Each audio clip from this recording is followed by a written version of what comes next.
Hey everybody, today we're going to be going through and learning how to calculate interest in Excel.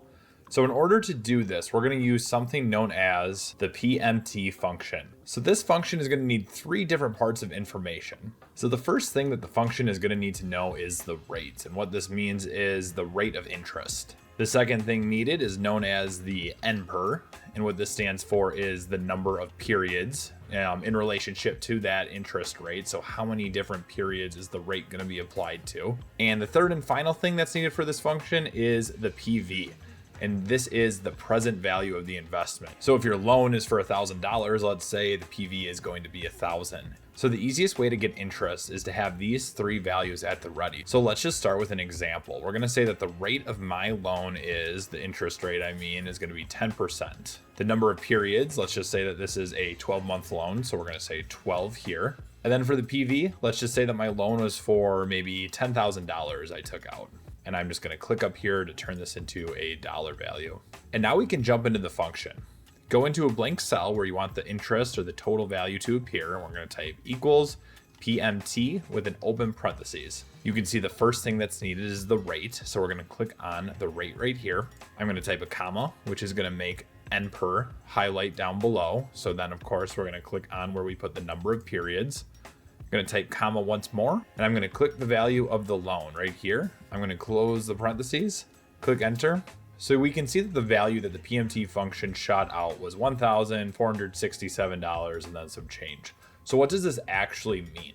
It means that over the course of 12 months, we've got a $10,000 loan and it's got a 10% interest rate. We're going to pay a total of this number for interest because this is calculating a constant payment at a constant interest rate. Now, if we were to switch the number of periods to 1, let's just say, so we've got a 10% interest rate, 1 period, it shows us here, of course, that we're going to have $11,000 because that's 10% of the 10,000, right? It gets added on. Now, let's go through another example that's maybe a little bit more real world. I want to say my example that we're getting a mortgage here. We're going to get a, let's just say, 7% mortgage. It's going to be over 30 years. So I'll just type 30 years here. And let's just say that it's going to be for $200,000. Now, rather than click on the cells, we're going to type it all right here down below so that it makes a little bit more sense on what's going on.